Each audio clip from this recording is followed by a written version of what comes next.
Okay, so tonight's class we're going to talk about the 8 limbs of yoga, as they're sometimes called. It's also sometimes called the 8 steps of yoga. And I'm going to talk a little bit about the theory that is often taught within yoga, and especially for yoga teachers, but I'm also going to talk a little bit about my experience of it as well to try and give some context.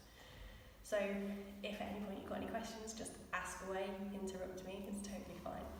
Okay. So,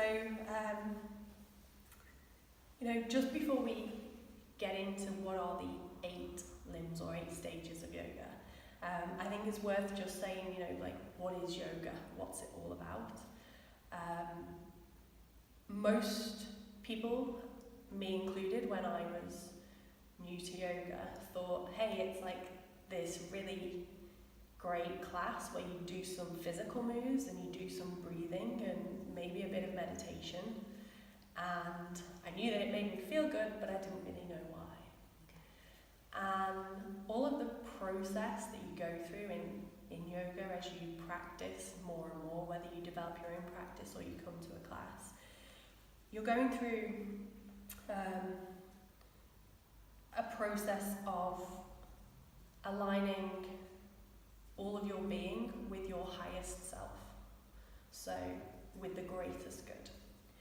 And what yoga does is it kind of shows us that in 3 ways. The first way it shows us is physically. So obviously that's the easiest thing for most of us to recognise. Like, we feel the benefits in our body. We feel that we're, getting more flexible, becoming more supple, maybe losing weight if we've not done a lot of exercise before. And we can repair the body and rejuvenate it on a lot of levels with particular practices as well. The second thing it does is it improves our quality of life. And it does this by improving our memory. It does it also by regulating our emotions, because as we do much of the yoga practice, it has an effect on all of the chemicals within our body. This is like a big soup of all sorts going on. And so often we forget that, when we get emotional, it releases acid-like substances into the body and makes us feel off, and that little bit of anger, frustration, as small as it is, the feeling of it can last all day, and it's because it's still circulating, So it improves our quality of life in more subtle ways than just the physical. And, people generally talk about that as they feel like they've got a clearer head, they feel like they've got a clearer mind, and essentially they're able to better bring the mind and body together. So when we first start any exercise, not just yoga, sometimes we're like, I really don't want to do it, or mentally I don't think my body's going to do it, but then when we practice, it's like, hey, I can do that. That's good. That was good, yeah. Hopefully. And we notice, again, we start to notice our thought patterns. Some of these thought patterns are continuously telling us we can't do this, I'm not good enough at that. But by noticing them and becoming aware of them, we have a tendency to go, that's not so good for me, and begin to change it. So it all starts with the awareness. There's 2 other ways that yoga also affects our life that are more out there. So the third is practicing yoga, if it's practiced a lot, if the right practices are done, if there's a personal sadhana, which is a personal practice, it is possible to develop extrasensory perceptions. So our power of insight, our power of knowing. There's a lot more than this that I won't go into because it's not within my personal experience. Some of it is, but a lot of the stuff, it depends on the person. For me personally, I think this stuff can be quite a distraction from trying to find ourselves and our true self and be authentic. I think it's very easy when we start to develop things like that to kind of go into our ego mode and be like, I can do this, or to try and use it for some purpose that isn't a purpose that's coming from a higher place. It's driven from a lower energy. And then the fourth way it changes us is spiritually. And what I notice particularly with beginners is the spiritual side of it happens very gradually over time. And my view of spirituality is it's very practical. It includes kind of everyday stuff that we all do. You can mop the floor and it can be spiritual. Not that it is for most of us, but it's the attitude that you hold. We can choose to enjoy the process of life, or we can choose to be frustrated with the process of life. Not everything we do will be 100% the way we want it. And I would say yoga is it makes us aware of all this stuff where we're getting frustrated because life isn't the way that we want it to be. And all that problem is a mental problem. We're not using this technology, our body, our mind, all of our senses in a way that's proper and for our highest well-being. We're using it in a way that's kind of making us feel a bit,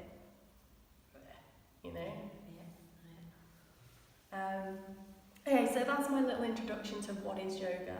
There's a lot of other theories out there, and there's loads of blogs about it, and videos online and all sorts, and people talk about yoking and how yoga makes you one.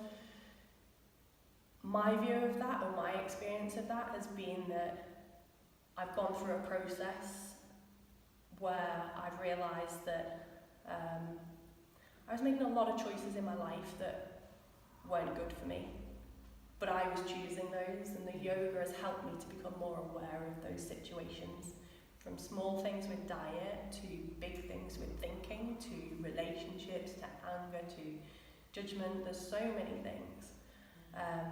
But that's been over 20 years for me, so it doesn't happen on day one.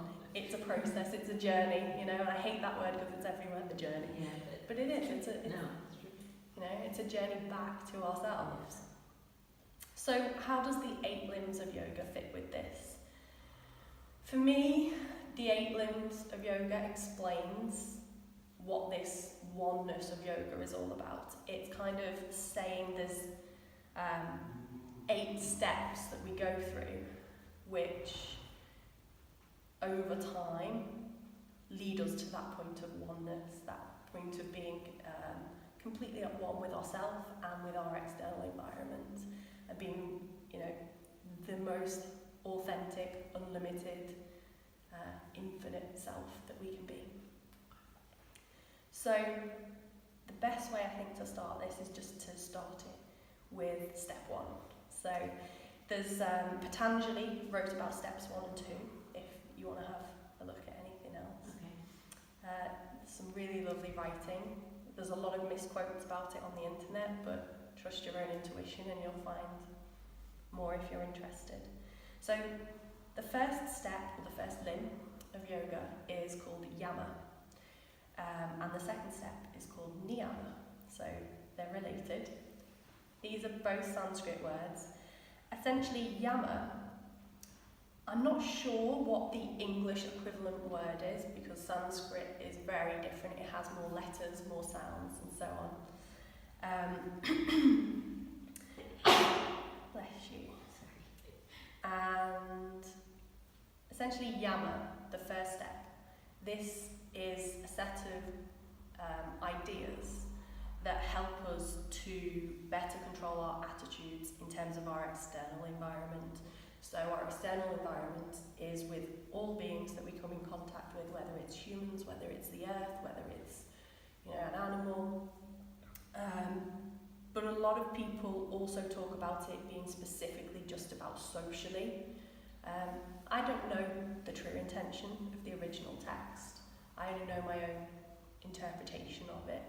And I think it's important that everyone that studies yoga finds their own interpretation and trusts what's right for them. And it's basically, if you follow these attitudes, the things that you should do, attitudes that you should hold, you'll find a condition of real deep harmony with the external environment, with people and so on. But But that deep harmony is often confused with everything's hunky-dory, everything's smooth in life. And it doesn't really mean this. It's more like whatever is going on outside, we can feel that peace and harmony inside. So even though like it's a storm outside, we're at the centre of the hurricane, like in that eye of the storm, the real gentle spot where it's all, you know. So the yamas, if you like, they can be thought of as a set of rules, a little bit like the Ten Commandments, if you're familiar with them. However, I don't like to call them rules because I think that rules limit us. I think that they stop us thinking for ourselves, and they can often stop us making the decisions that our higher self is calling us to make, which often includes breaking rules because we have that deep knowing, you know. So that's been my journey with Yama. It's been about realising it's not a rule. And the typical things that are in the Yamas are, you know, don't steal, have non-violent communication, so try to find the win-win solution. But know that also at the same time with other people, for example, a big key to this is not judging other people. You know, that little spark of is our biggest downfall. And often other people may not be at the same point on their journey as you. We're all at different stages, and particularly if we're very sensitive, it can be really easy to be in situations with the external environment where we get knocked out of our centre and we start to think, oh, am I a bad person? Am I this? Am I that? You know, and practicing Yama is about finding the methods to help us stay centred, essentially. In other lectures, we talk about some of these Yamas individually.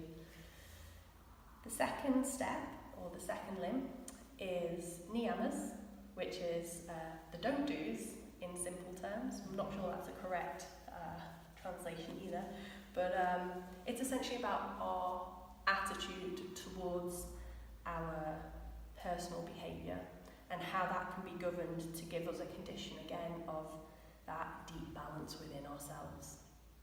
And you know, you'll know from practice, sometimes we notice our self-talk a lot.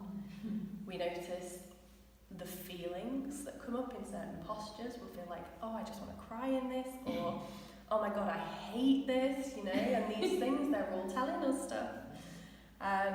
So the Niyamas are about the things that we need in order to keep this personal behaviour right, in order that we don't get stuck. So we have to learn to deal first with the outside world, second with ourselves. So there's a level of understanding we have to achieve in terms of working with the outside world before we can start to come inwards a bit more and look at ourselves.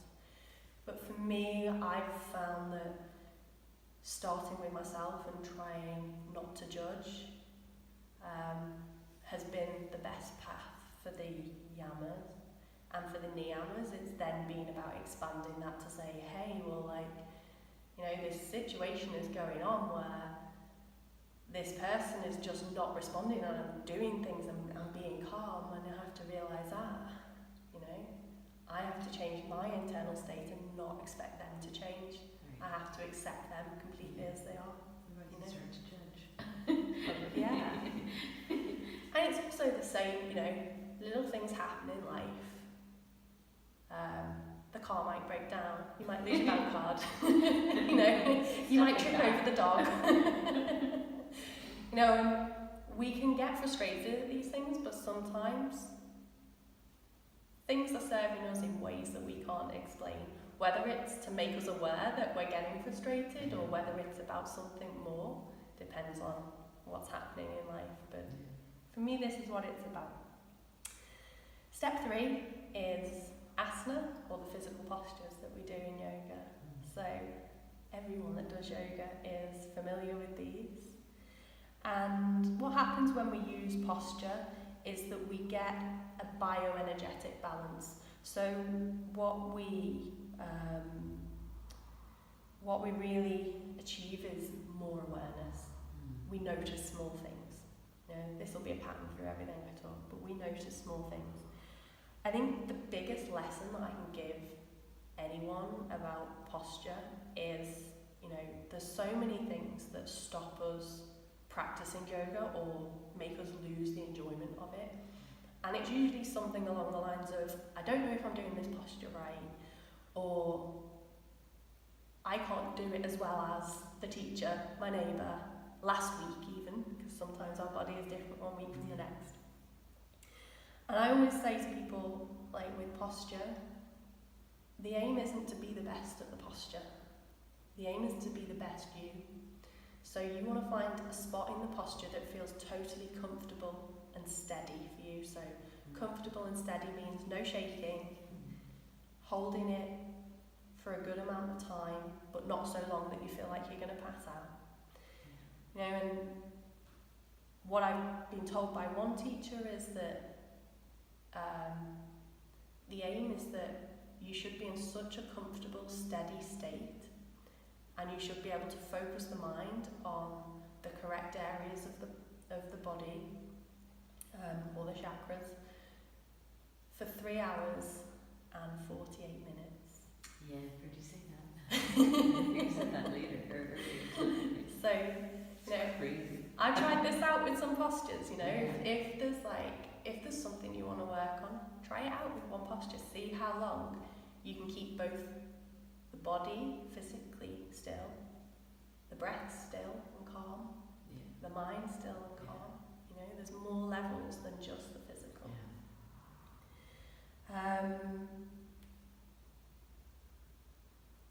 I think the other thing that happens with posture is in each of the postures we're aligning the body with particular energies, and we can embody those energies and we can best tap into them in those energies. And I think so many classes in the West don't talk about this at all.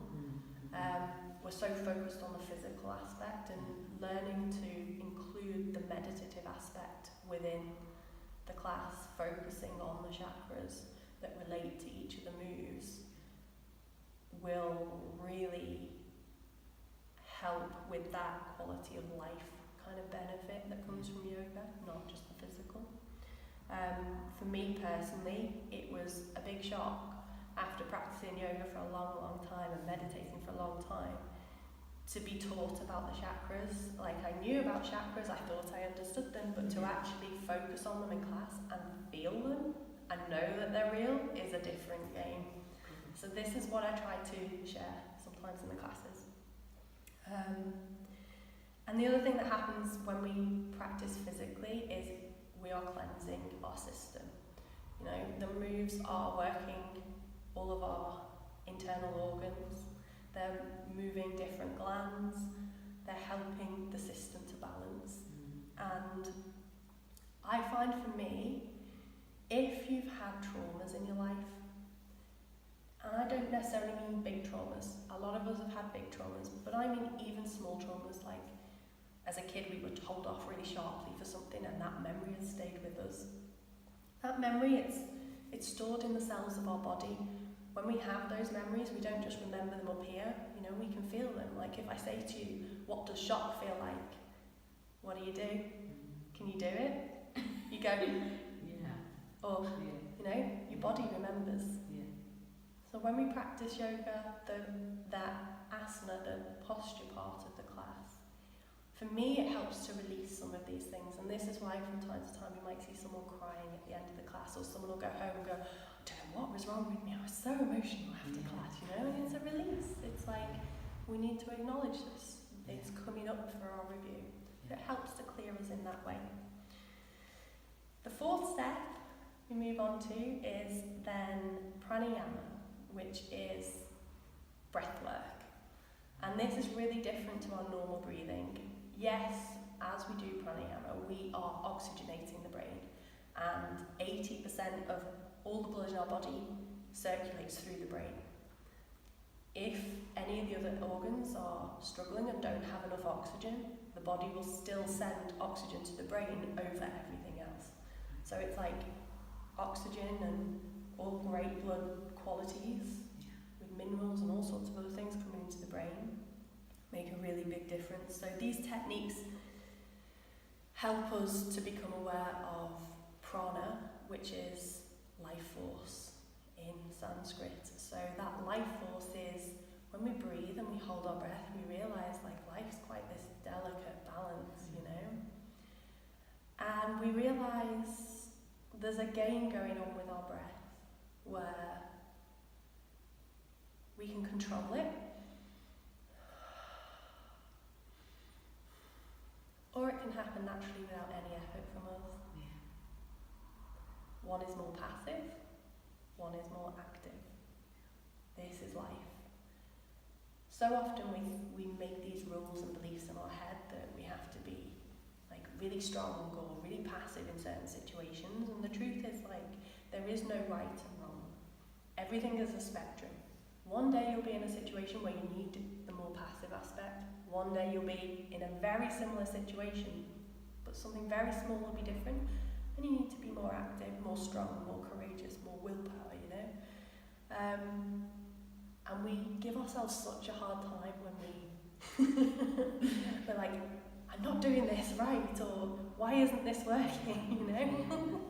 Yeah. I'm glad you're saying yes. Absolutely.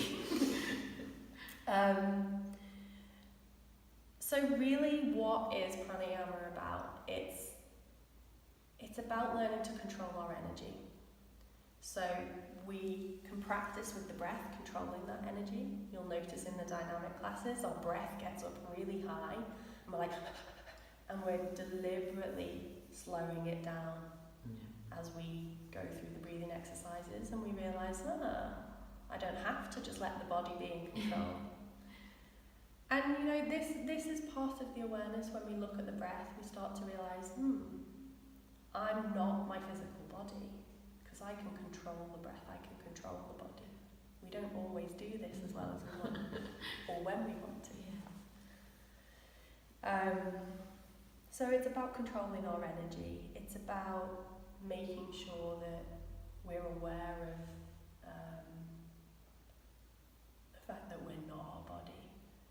We can tune into that bit that's like, oh yeah, I can play with this. And this is, for me, what pranayama is about. Cool. Sometimes you can do it, and again, with the extra oxygen in the brain, strange things happen, little ideas, little, you know, realizations will come from it. The fifth step is pratyahara, and this is about, it's often talked about as withdrawal from the senses. So we're no longer needing to listen to our body, or be pulled into emotion, or smell, or taste, or eating that food. So a lot of us, when we get emotional, we want to eat food. We want to take it in, and we're not leaving a bit of space from that situation for us to really choose. It's like a reaction, you know? And yeah, for me, it's not so much about withdrawing from the senses, because this makes it sound like, okay, I don't need to look after my body. I don't need to listen to my senses. And it's like, hang on a second, we've got these things for a reason. These are our tools to use. Yeah. So for me, what pratyahara is about observation. It's about realizing that instead of getting pulled into our emotion, instead of getting pulled into our thoughts, you know, like if you're frustrated or if you're happy even, we get so full of that feeling that it takes us and we go along in the stream with it. And actually where we always want to be is in a place where we're observing it all. We can feel it, we can choose to enjoy it, we can choose to stay in a great place. But it's also about recognising, and I think especially for the tougher times in life, that, okay, this is all happening, I'm just here to observe it. And when you step back and you don't fall into, oh, it's all the end of the world, or oh my god, I don't know what to do, you know, in these states, we can stand back and observe a little bit. So this withdrawal of the senses, for me, it's about, again, it's recognising we're not the body, we're not the emotion, we're not those gut instincts that we feel in our tummy or in our throat or in our chest or anywhere else. We're also not even our thinking. We're something that's stood back from that at our true essence. And again, meditation has been a big part of that journey for me, particularly doing a third eye meditation that includes focusing on the hand, because you then become aware of the body and aware of your thought. So often we get pulled into our thought and we go with the thought, but that thought may not be a useful thought for us. Yeah? You know this? You know, and it's like, I think for me personally, thought has been the hardest one to emotion. I've been okay with body. I've done sport, so it's always been okay for me. But thought, bringing the mind and being able to focus it for a long time in a direction that is helpful for you and in a direction that is useful for you. Dangerous. You can get dangerous thoughts and not dangerous like harmful, but well, they are harmful. But things that you revisit and then you revisit again and you revisit again and you think, why am I doing that? Stop doing that. And focus, be aware of where your thoughts are going, because there's so many that it's so hard to focus back, to come back to being here and being in the now and saying, oh my gosh, I was like, why am I thinking about that? It's over, it's done. Or why do I keep bringing that back up in my mind? It's pointless. It's like, but we do it. You know, I think one of the common things that comes to mind as you say that is, you know, like you get into a situation with someone and they say something and you feel frustrated, and then 2 seconds after they're gone, you're like, I know what I should have said. And you play it over and over, and it's like, forever you play it. But in that moment, that thought was missed because we were so engrossed in some form of senses, whether it was thinking, whether it was trying to change that person, whether it was, you know, and this is the game that we're all in. Awareness, man. Number 6, we're getting there, is dharana. This is the next stage of concentration. So we just talked about pratyahara, which is, you know, that ability to withdraw from our senses, so that we recognise we're not the body, we're not the mind, we're not these things. Whereas dharana, it's more about our awareness to observe our ego influence. So I would say it's kind of like, for me, doing yoga and meditation together brought me all these little observations. But really with the meditation, it's like, the more I do it, particularly when I practice every day, morning, when I first wake up to set me up for the day, and night to close the day, it helps me personally to, throughout the day, as situations arise, to not get drawn into the senses, and also be able to stand back and make a true choice that's from my highest self, you know? Not your ego. So, not from the ego, but dharana is our ability to do this momentarily. Okay, so like we have glimpses of it. We have one situation, we'll have a great day and we'll be totally on form. Another situation, we'll miss it. And this is because we've got lessons, we've got things to, you know, become aware of, to improve, to condition ourselves for a better way of being. So dharana is now and again, or sometimes momentarily, we have this real insight. Sometimes it'll happen in a class, sometimes it'll happen in everyday life. The next one, step 7, is dhyana, and this is about true meditation, which means that it's when our awareness is totally full, it's totally present, all day, every day. This is like a really high state. So moving towards that. I wouldn't say it's enlightenment. Especially getting to From what? seeing that it is possible. Yeah.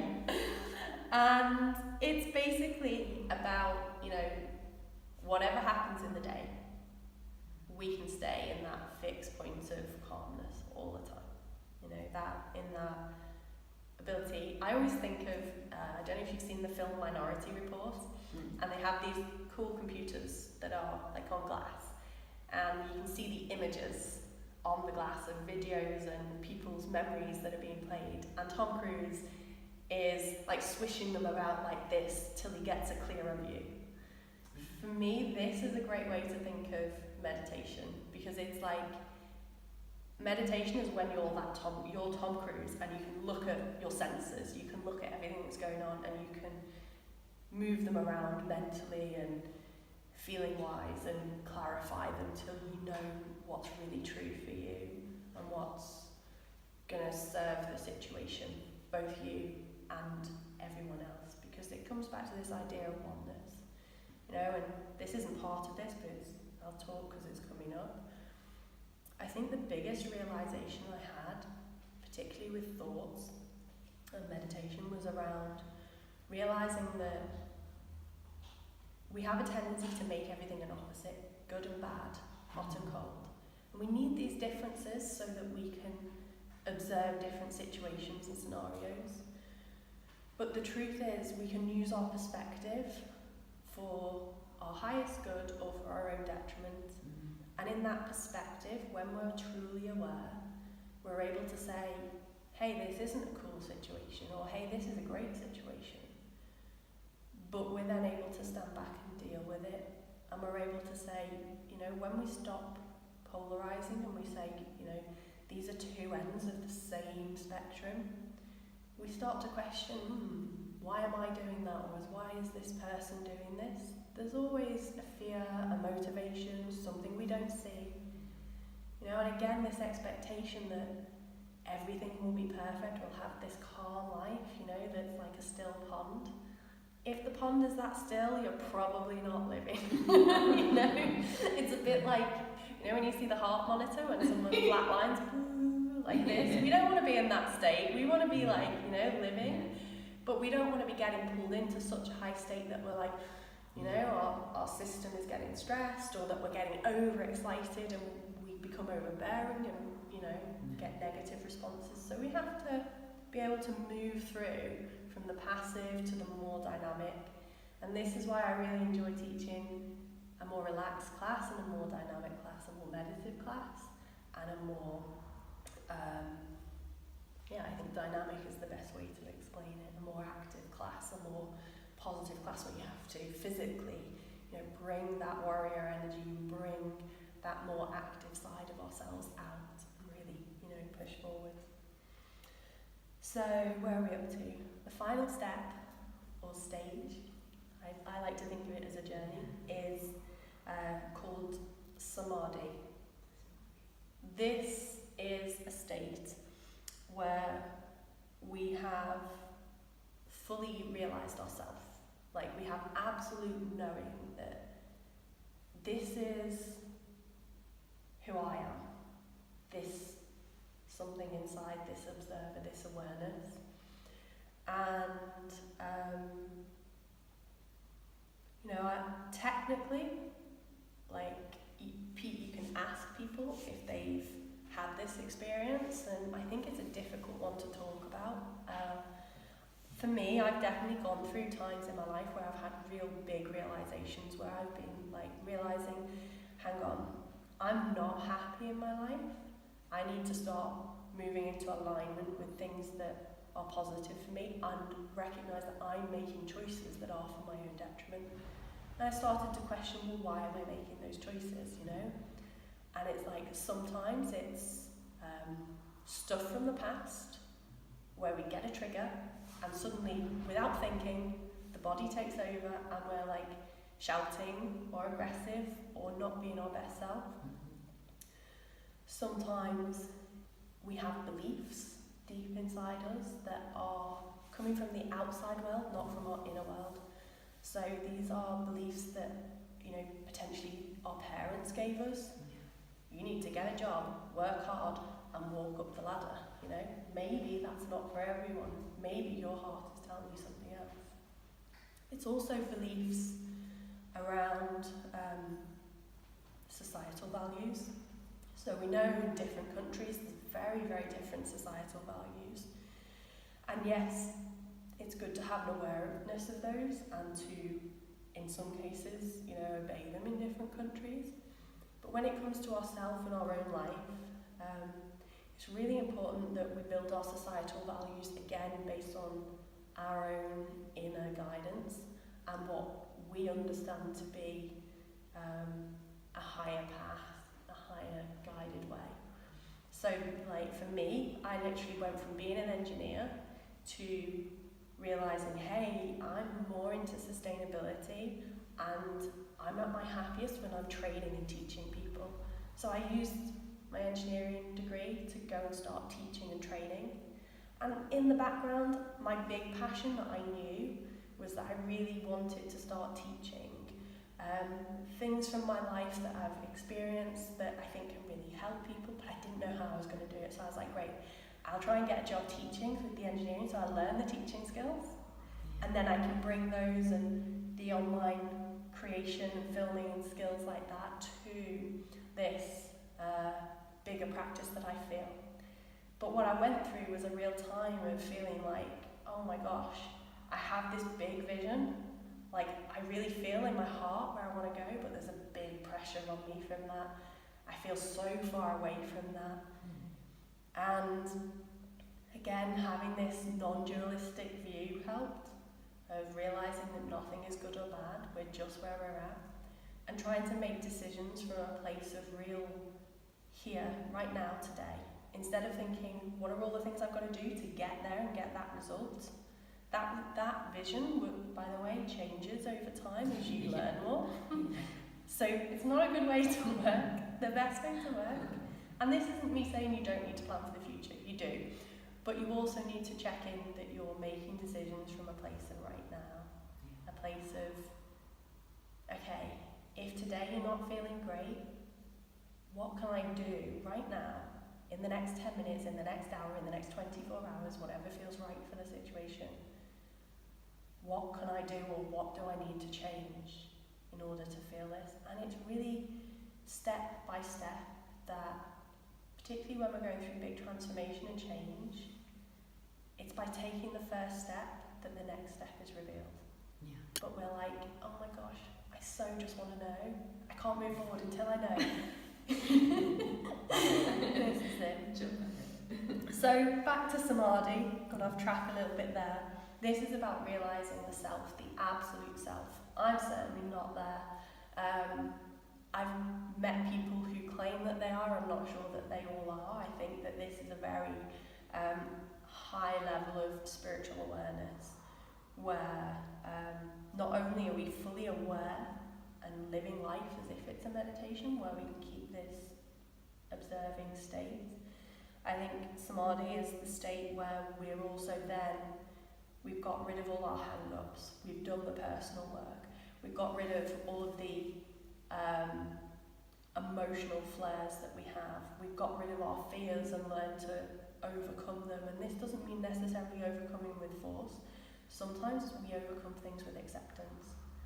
It's this, again, the duality isn't really there. It's like, okay, there's always 3 options to any situation. If you're only seeing 2, look for the third one. It's usually the one you need.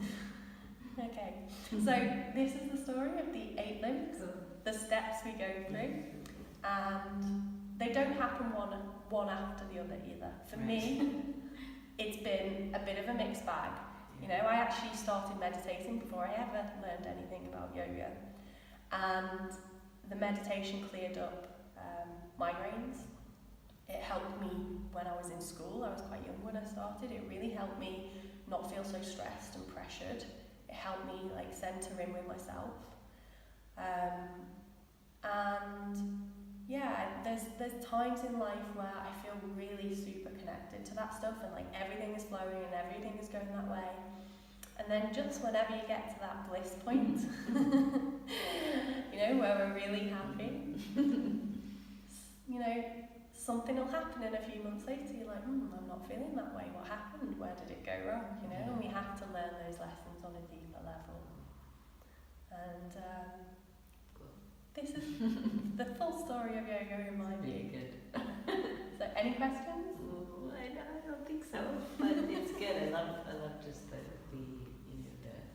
the engagement of thinking of this way and thinking those things, and just to be.